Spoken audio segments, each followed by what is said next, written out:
رب اشرح لي صدري ويسر لي امري واحلل عقدة من لساني يفقهوا قولي. اللهم ربنا الهمنا رشدنا واعذنا من شرور انفسنا. اللهم ارحمنا بالقرآن العظيم. اللهم اجعله لنا اماما ونورا وهدى ورحمة. اللهم ذكرنا منه ما نسينا وعلمنا منه ما جهلنا وارزقنا تلاوته آناء الليل وآناء النهار واجعله لنا حجة يا رب العالمين آمين. اعوذ باللہ من الشیطان الرجیم. بسم اللہ الرحمن الرحیم. عما يتساءلون عن النبأ العظیم الذی هم فیہ مختلفون کلا سیعلمون ثم کلا سیعلمون. صدق اللہ العظیم. رب اشرح لی صدری ویسر لی امری واحلل عقدۃ من لسانی یفقہوا قولی. اللہم ربنا الہمنا رشدنا واعذنا من شرور انفسنا. اللہم ارنا الحق حقا وارزقنا اتباعه وارنا الباطل باطلا وارزقنا اجتنابه. اللہم وفقنا لما تحب وترضى. اللہم انا نسألک الجنہ ونعوذ بک من النار. اللہم اجرنا من النار یا مجیر یا مجیر یا مجیر برحمتک یا ارحم الراحمین. قرآن حکیم کے سورتوں کا جو آخری گروپ آخری 2 پاروں پر پھیلا ہوا ہے، اس کی مکیات میں سے 11 سورتیں ہم پڑھ چکے ہیں جو 29ویں پارے میں ہے، اور 12ویں سورت آج سورہ نبا ہے جس کا ہم مطالعہ کر رہے ہیں. میں یہ عرض کر چکا ہوں کہ پہلی 6 سورتیں ان میں تو 2 سب گروپس وجود میں آئے تھے کہ 2 سورتیں جوڑوں کی شکل میں تھیں اور ایک سورت منفرد مزاج کی. سورت الملک بہت جامع اور نہایت منفرد مزاج کی سورت ہے، لیکن سورت القلم اور سورت الحاقہ یہ آپس میں جوڑے ہونے کی نسبت بتمام و کمال رکھتی ہیں. اسی طرح سورت المعارج اور سورہ روح یہ بھی ہر اعتبار سے ایک جوڑے کی حیثیت رکھتی ہیں، لیکن سورہ جن ایک بالکل منفرد مضمون پر بھی ہے اور منفرد مزاج کی حامل. البتہ سورہ مزمل سے اب جتنی صورتیں آگے چل رہی ہیں یہ سب جوڑوں کی شکل میں. ان میں سے 3 جوڑے ہم پڑھ چکے ہیں. ان میں سے سورہ مزمل، سورہ مدثر، سورہ قیامہ، سورۃ الدہر 2 جوڑے ہم پڑھ چکے ہیں.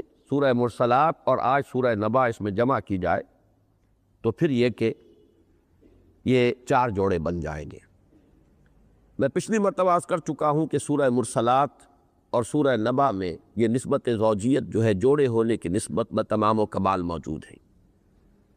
آج ذرا ایک بات اور دلچسپی کی حامل ہے، اس کو نوٹ کر لیں.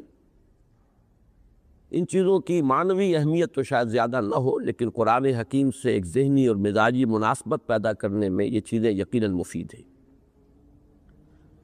سورہ قیامہ اور سورہ دہر، سورہ مرسلات اور سورہ نبا، اور پھر آگے جو آ رہا ہے جوڑا سورۃ النازعات اور سورہ عبس، ان 2 جوڑوں میں ایک قدر مشترک یہ ہے کہ ہر جوڑے کی پہلی صورت میں قسمیں، لا اقسم بیوم القیامہ ولا اقسم بالنفس اللوامہ.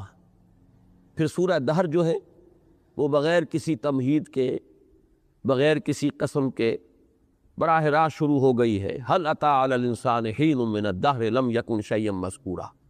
نہ قسمیں، نہ حروف مقطعات، نہ کوئی تمہید، براہ راست گفتگو شروع. اگلے جوڑے میں پھر یہی بات ہے، والمرسلات عرفا فالعاصفات عصفا. پہلے قسمیں ہیں، لیکن یہ کہ سورۃ النبا یہ بھی بغیر کسی حروف مقطعات کے، بغیر قسموں کے، براہ راست عما يتساءلون عن النبأ العظیم الذی هم فیہ مختلفون. یہی آپ کو قدر مشترک جو ہے وہ اگلے جوڑے ملے گی، سورۃ النازعات، والنازعات غرقا والناشطات نشطا والسابحات سبحا. اب یہ جو ہے قسموں پر مشتمل ہے آیات، لیکن اگلی سورت سورہ عبس، عبس وتولی ان جاءہ الاعمی، بغیر کسی تمہید کے، بغیر حروف مقطعات کے، بغیر قسموں کے، بات براہ راست شروع ہو رہی ہے.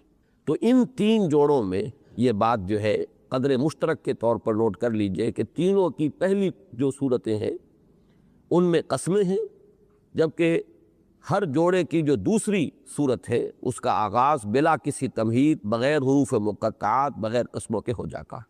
پہلے دو جوڑوں میں ایک اور قدر مشترک بھی ہے۔ اب اس کا تعلق ہے قرآن مجید کے آہنگ سے، صوتی آہنگ، جس کو میں نے بارہا کہا ہے قرآن کا اپنا ایک انٹرنزک میوزک ہے، داخلی اس کی ایک غنا کی کیفیت ہے، اس کے اندر ایک موسیقی ہے، یہ اس کو ہم کہیں گے یہ ملکوتی موسیقی ہے، ڈیوائن میوزک ہے۔ لیکن یہ کہ ان میں سورہ قیامہ میں اور سورہ مرسلات، پہلی جو دونوں صورتیں ہیں، دونوں جوڑوں کی پہلی صورتیں، ان میں آپ دیکھتے ہیں کہ قوافی، جن کو فواصل کہا جاتا ہے، قافیے کا لفظ ہم استعمال نہیں کرتے اس لیے کہ یہ لفظ جو ہے اشعار کے ساتھ مختص ہے، لیکن قرآن مجید بھی چونکہ میں نے بارہا عرض کیا ہے کہ اگرچہ یہ شاعری نہیں ہے معاذ اللہ، لیکن یہ ہے کہ جسے آج کل کی زبان میں آزاد نظم کہا جاتا ہے، وہ محسوس ہوتا ہے کہ شاید قرآن مجید ہی سے اخذ کیا گیا یہ اسلوب، اس سے پہلے دنیا میں یہ اسلوب موجود نہیں تھا کہ ایک ردم تو ہوتا ہے اور کچھ نہ کچھ قوافی بھی ہوتے ہیں، لیکن یہ کہ وزن اور بحر کا معاملہ نہیں ہوتا، وہ جو ٹیکنیکل ساری مباحث جو ہے، ساری بحثیں وہ آزاد نظم میں نہیں ہوتی۔ قرآن مجید میں کچھ تھوڑی سی یہ کہا جا سکتا ہے کہ مشابہت جو ہے وہ بلینک ورس سے یا آزاد نظم کے ساتھ موجود تھی، بلکہ میں نے جو پہلی بات کہی تھی وہ زیادہ صحیح تھی کہ معلوم ہوتا ہے کہ یہی اسلوب ہے کہ جو بعد میں اہل ادب نے مستعار لیا ہے ان آسمانی کتابوں سے، جس کو کہ کہا جاتا ہے آج بلینک ورس یا یہ کہ آزاد نظم۔ اس اعتبار سے قوافی تو ہوتے ہیں لیکن اس پر لفظ کا اطلاق نہیں کیا جائے گا قوافی کا، بلکہ فواصل آیات، وہ الفاظ جن پر کہ آیت جو ہے وہ ختم ہوتی ہے اور گویا کہ فصل قائم ہوتا ہے اگلی آیت سے۔ تو آپ دیکھتے ہیں سورہ قیامہ میں بھی اور سورہ مرسلات میں بھی چند آیتوں کے بعد فواصل بدل جاتے ہیں۔ سورہ قیامہ میں یہ بہت نمایاں ہے، لا اقسم بیوم القیامہ ولا اقسم بالنفس اللوامہ ایحسب الانسان ان لن نجمع عظامہ بلا قادرین علی ان نسوی بنانہ بل یرید الانسان لیفجر امامہ یسأل ایان یوم القیامہ۔ اب یہاں پہ مہ کا جو چلا آ رہا تھا اب وہ بدلے گا، فَإِذَا بَرِقَ الْبَصَرُ وَخَسَفَ الْقَمَرُ وَجُمِعَ الشَّمْسُ وَالْقَمَرُ يَقُولُ الْإِنسَانُ يَوْمَئِذٍ أَيْنَ الْمَفَرُّ كَلَّا لَا وَزَرَ إِلَىٰ رَبِّكَ يَوْمَئِذٍ الْمُسْتَقَرُّ يُنَبَّأُ الْإِنسَانُ يَوْمَئِذٍ بِمَا قَدَّمَ وَأَخَّرَ۔ اب اس کے بعد پھر وہ بدل جائیں گے، بَلِ الْإِنسَانُ عَلَىٰ نَفْسِهِ بَصِيرَةٌ وَلَوْ أَلْقَىٰ مَعَاذِيرَهُ لَا تُحَرِّكْ بِهِ لِسَانَكَ لِتَعْجَلَ بِهِ إِنَّ عَلَيْنَا جَمْعَهُ وَقُرْآنَهُ فَإِذَا قَرَأْنَاهُ فَاتَّبِعْ قُرْآنَهُ ثُمَّ إِنَّ عَلَيْنَا بَيَانَهُ۔ اب یہ آپ دیکھ رہے ہیں کہ چند آیتیں ایک قسم کے فواصل پر ختم ہوئی، اگلی آیتوں کا ایک گروپ آ گیا، اس میں قوافی کہیں یا فواصل کہیں بدل گئے۔ یہی سورہ مرسلات میں کیفیت تھی، اسی طریقے سے 4 5 آیتوں کے بعد جو ہے وہ فواصل بدل گئے۔ لیکن ان دونوں جوڑوں کی جو دوسری صورتیں ہیں، سورۃ الدہر میں بھی آپ دیکھیں گے کہ شروع سے آخر تک ایک ہی قافیہ یا ایک ہی انداز میں آیتیں ختم ہوتی ہیں، اور بالکل وہی شان سورہ نبا کی ہے۔ ابھی آپ نے اس کی پوری تلاوت سنی ہے، شروع سے لے کے آخر تک کہیں فواصل بدلتے نہیں، بلکہ وہی فواصل چلے گئے ہیں ابتدا سے، سوائے اس کے کہ تمہیدی آیت آپ کہیں گے جو 5 جو ہے عما یتساءلون عن النبأ العظیم الذی هم فیہ مختلفون کلا سیعلمون ثم کلا سیعلمون۔ اس کے بعد 35 آیات مسلسل جا رہی ہیں، الم نجعل الارض مہادا والجبال اوتادا وخلقناکم ازواجا وجعلنا نومکم سباتا وجعلنا اللیل لباسا الی آخر پورا یہی جو ہے انداز چلا جائے گا۔ تو ان دونوں جوڑوں میں یہ قدر مشترک نوٹ کر لیجئے کہ ہر جوڑے کا پہلا فرد، اس میں چند آیات کے بعد فواصل بدل جاتے، اور دونوں جوڑوں کا جو دوسرا فرد ہے ان کے اندر یہ ہے کہ شروع سے آخر تک ایک ہی انداز چلا آ رہا ہے۔ اب اس سے آگے بڑھیے تو سورہ مرسلات اور سورہ نبا میں کہ یہ جو نسبت زوجیت جسے ہم کہہ دیتے ہیں زیادہ لمبی عبارت سے بچنے کے لیے، تو اس کو پھر دوبارہ سمجھ لیجیے اس سے مراد کیا ہے۔ زوجین میں بہت سے اعتبارات سے مشابہت ہوتی ہے، بعض اعتبارات سے فرق ہوتا ہے۔ مشابہت بھی ہونی چاہیے لیکن یہ کہ کسی پہلو سے فرق بھی ہوگا، اور وہ فرق ایسا ہوگا کہ دونوں مل کر کسی مقصد کی تکمیل کریں۔ یہ ہے در حقیقت جو بھی کسی بھی زوجین کے جو دو فرد ہوں گے ان کے مابین مشابہت. اب مرد ہے عورت ہے دونوں انسان ہیں کہ جتنے پہلو ان کے اندر مشابہت کے ہیں وہ سب کو معلوم ہے، لیکن یہ کہ ایک اعتبار سے ایک فرق بھی ہے، اور وہی فرق ہے کہ جس پر قائم ہے اب آگے نسل کا چلنا اور تناسل اور یہ سارا معاملہ جو ہے اسی سے متعلق ہے. ایک فرد جو ہے زوجین میں سے ایک جو فرد ہے وہ اس مقصد کی تکمیل نہیں کر سکتا جب تک کہ دونوں کا اجتماع نہ ہو. یہی آپ کو نسبت زوجیت کو سمجھ لینا چاہیے کہ یہ اس کی ایک مثال ہے. تو دو صورتوں کے مابین نسبت زوجیت میں مشابہتیں بھی بہت ہونی چاہیے اور کچھ فرق ہونا چاہیے، اور فرق بھی ایسا ہو کہ جس سے کسی ایک مقصد کی تکمیل ہو رہی. تو میں نے مشابہتیں جب سورہ مرسلات کا ہم نے آغاز کیا تھا تو میں نے کچھ گنوائی تھی. مثلاً یہ کہ جو مشابہ آیات ہے ذرا ان کو نوٹ کیجئے. مثلاً سورہ مرسلات میں فرمایا، ہم پڑھ چکے ہیں وَإِذَا السَّمَاءُ فُرِجَتْ. آج ابھی ہم نے تلاوت میں تو سن لی ہے آیت، آگے 10 میں بھی آ جائے گی وَفُتِحَتِ السَّمَاءُ فَكَانَتْ أَبْوَابًا. جبکہ آسمان میں دراڑیں پڑ جائیں گی، رخلے پیدا ہو جائیں گے. اور سورہ نبا میں جبکہ آسمان جو ہے وہ کھول دیا جائے گا اور دروازے ہی دروازے ہو جائیں گے. بات ایک ہی ہے، صرف یہ کہ الفاظ کا فرق. وَإِذَا الْجِبَالُ نُصِفَتْ سورہ مرسلات میں، سورہ نبا میں وَسُيِّرَتِ الْجِبَالُ فَكَانَتْ سَرَابًا. نصفہ جس کو کہا گیا ہے سورہ طٰہٰ میں، پہاڑوں کو ہم ریزہ ریزہ کر کے جو ہے ریت بنا دیں گے. وہی بات یہاں کہی گئی وَسُيِّرَتِ الْجِبَالُ فَكَانَتْ سَرَابًا.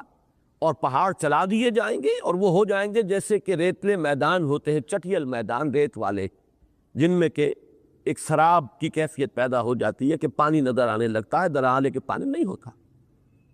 اسی طرح الم نجعل الارض کفاتا. اب ذرا اس آیت کا تقابل کیجئے، الم نجعل الارض مہادا. معلوم ہوا کہ صرف ایک لفظ کا فرق ہے، باقی تقریباً وہی آیت ہے. کیا ہم نے زمین کو بنا نہیں دیا سمیٹ لینے والی؟ اور یہاں فرمایا کیا ہم نے زمین کو بنا نہیں دیا بچھونا فرش. اسی طریقے سے پہاڑوں کا ذکر وَجَعَلْنَا فِيهَا رَوَاسِيَ شَامِخَاتٍ، یہ سورہ مرسلات کی آیت ہم پڑھ چکے ہیں. یہاں فرمایا وَالْجِبَالَ أَوْتَادًا، ہم نے پہاڑوں کو میخوں کی طرح گاڑ دیا ہے زمین میں.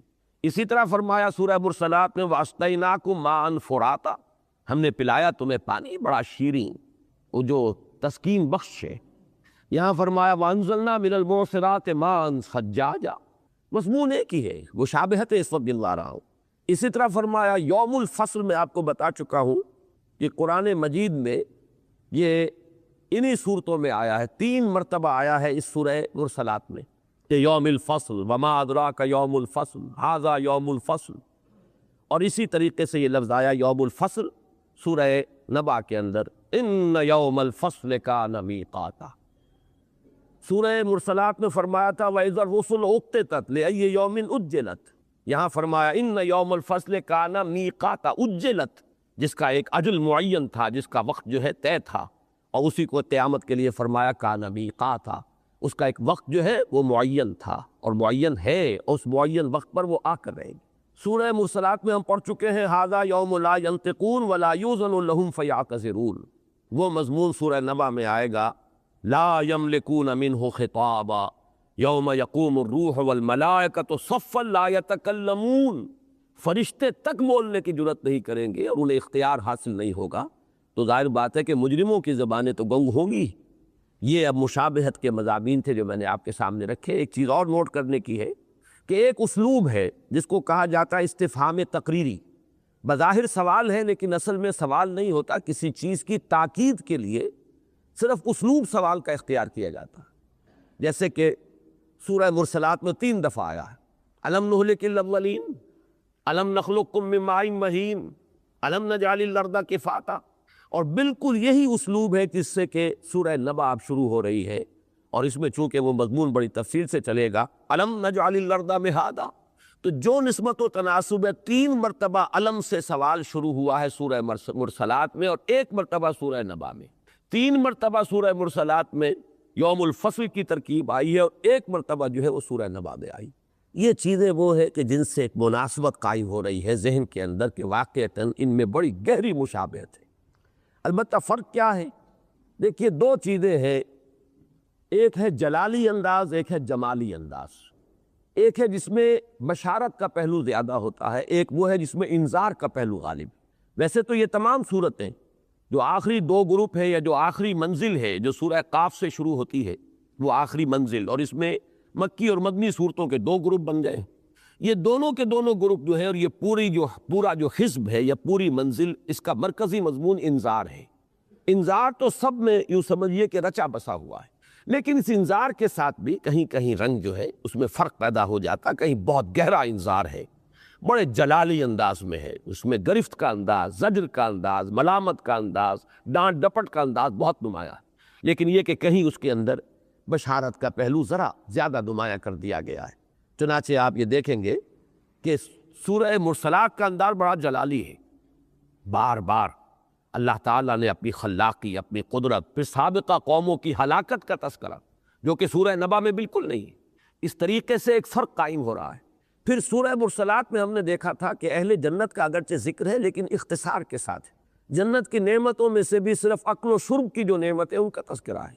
سورہ نبا میں ہم اس کے برعکس دیکھیں گے کہ ذرا تفصیل آئی ہے، اور صرف اکل و شرب کی چیزیں نہیں بلکہ انسان کی جو مرغوبات دوسری ہیں ان کا بھی تذکرہ موجود ہے۔ اس اعتبار سے یہ انذار اور تبشیر کے پہلو سے ان دونوں کے اندر قدر فرق ہے۔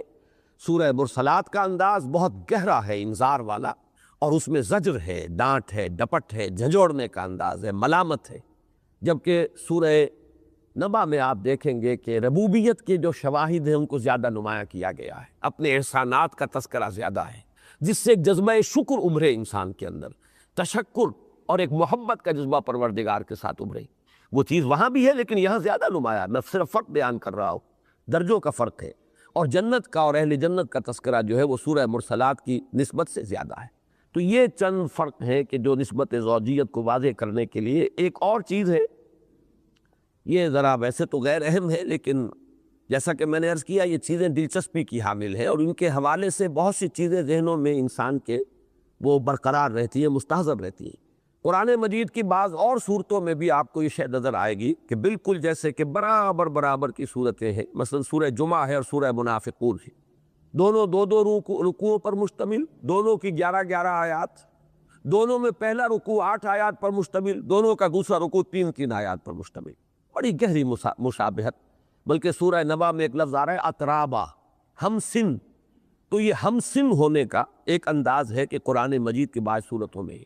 اسی طریقے سے سورہ کہف اور سورہ بنی اسرائیل، آپ کو معلوم ہے دونوں کے 12 رکوع ہیں، اور صرف ایک آیت کا فرق ہے، 111 آیتیں ہیں سورہ بنی اسرائیل کی، 110 آیتیں سورہ کہف کی، وہ آپ کو نسبت یہاں بھی نظر آئے گی۔ 50 آیتیں ہیں سورہ مرسلات کی، 40 آیتیں ہیں سورہ نبا کی، لیکن دونوں کا دوسرا رکوع جو ہے جو کہ متقین کے ذکر سے شروع ہوتا ہے، ان المتقین فی ظلال وعیون وفواکہ مما یشتہون، اور سورہ نبا کا دوسرا رکوع ان للمتقین مفازا حدائق واعنابا وکواعب اترابا۔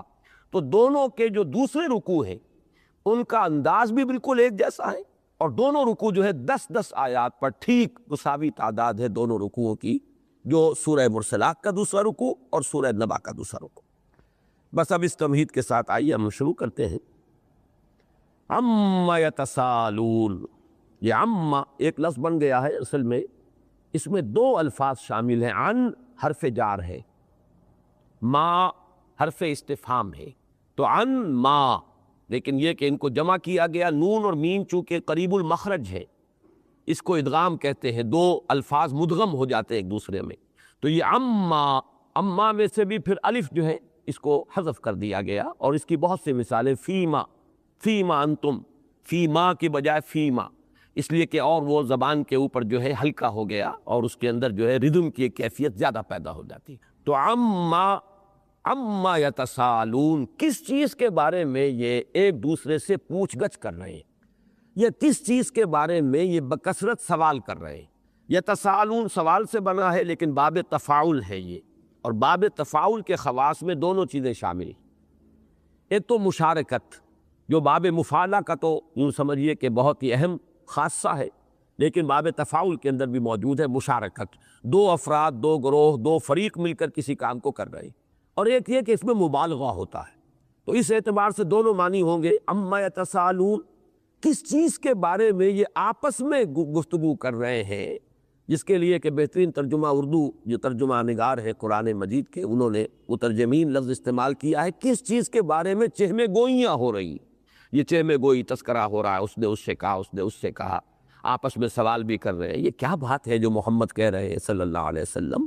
یہ تو بڑی انہونی سی بات نظر آ رہی ہے، یہ تو کوئی سمجھ میں آنے والی بات نہیں ہے، یہ ہم نے کبھی سنی نہیں۔ ما سمعنا فی آبائنا الاولین، ما سمعنا بہا فی آبائنا الاولین غالباً، یہ الفاظ ہیں، ہم نے اپنے آباء و اجداد میں تو ایسی باتیں نہیں سنی۔ تو چہمے گوئی کا اگر ترجمہ کریں گے تو یہ گویا مشارکت ہے کہ ایک دوسرے سے سوال کیا جا رہا ہے، اور مبالغہ ہے تو پھر حضور صلی اللہ علیہ وسلم پر سوالوں کی بوچھاڑ کی جا رہی ہے۔ عما یتساءلون، یہ کس چیز کے بارے میں محمد الرسول اللہ صلی اللہ علیہ وسلم پر سوالوں کی بوچھاڑ کر رہے ہیں؟ عن النبأ العظیم۔ اس آیت کے بارے میں بھی دو آراء ہیں، ایک تو یہ کہ یہ در حقیقت بدل ہے اسی کا، اور ایک یہ ہے کہ یہاں بھی حرف استفہام محذوف ہے۔ عن النبأ العظیم، کیا یہ اس بڑی خبر کے بارے میں پوچھ رہے ہیں؟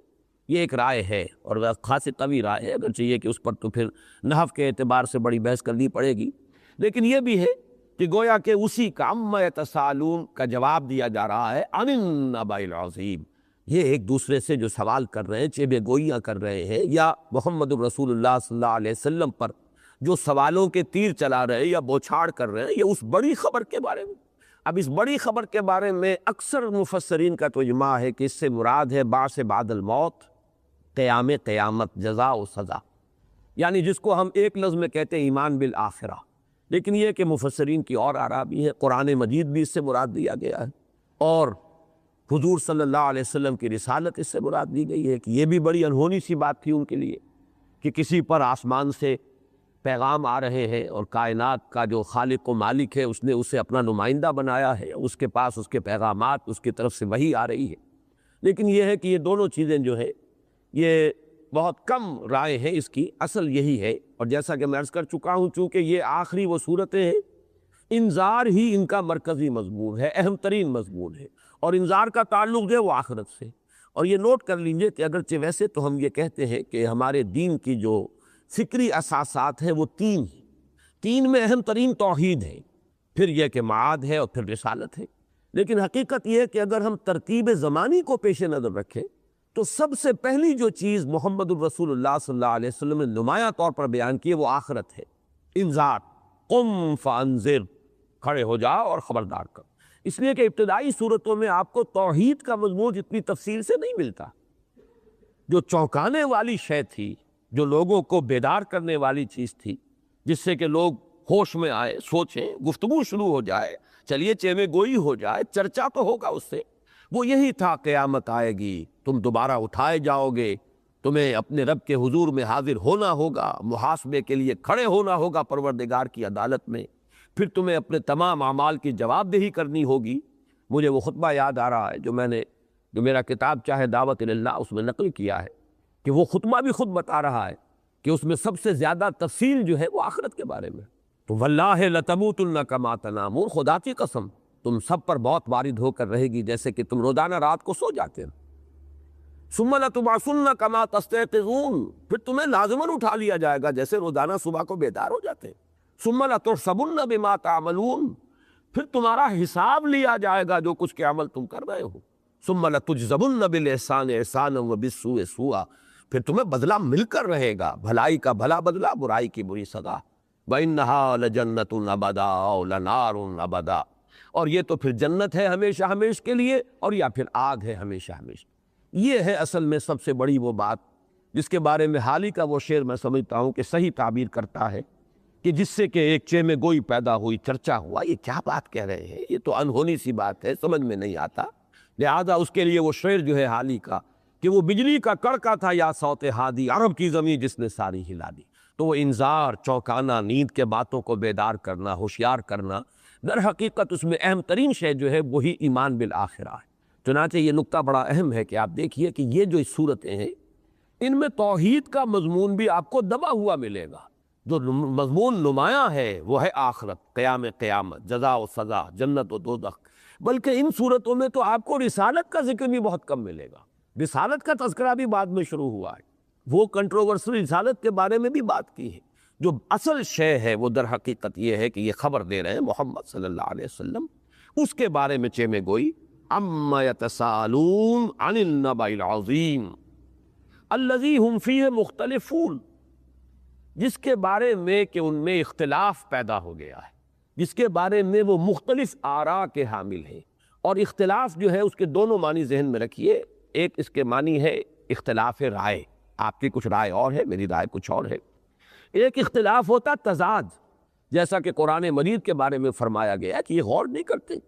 اگر قرآن جو ہے اللہ کے سوا کسی اور کا کلام ہوتا، کسی انسان کی تصنیف ہوتی، لوجدوا فیہ اختلافا کثیرا، تو وہ اس میں بڑا اختلاف پاتے۔ اب یہاں اختلاف جو ہے وہ ظاہر بات ہے کہ اس کے معنی جو ہے وہ اختلاف رائے نہیں ہے بلکہ تضاد۔ تو در حقیقت آخرت کے بارے میں اختلاف بھی تھا اور تضاد بھی تھا، اور اس کے ضمن میں نے بارہا عرض کیا ہے کہ آخرت کے بارے میں اس وقت کے معاشرے میں بھی اور آج بھی اگر جائزہ لیں گے تو ہمارا جو معاشرہ ہے اس میں کم سے کم 6 اوپینینز موجود ہیں۔ یہ مختلف شیڈز ہیں انکار آخرت کے۔ انکار آخرت صرف یہی نہیں ہے کہ صاف کہہ دیا جائے کہ کوئی آخرت نہیں ہے، کوئی باس بعد الموت نہیں ہے، یہ تو ہے ہی، یہ تو سری انکار ہے، چٹا انکار ہے، صاف انکار ہے۔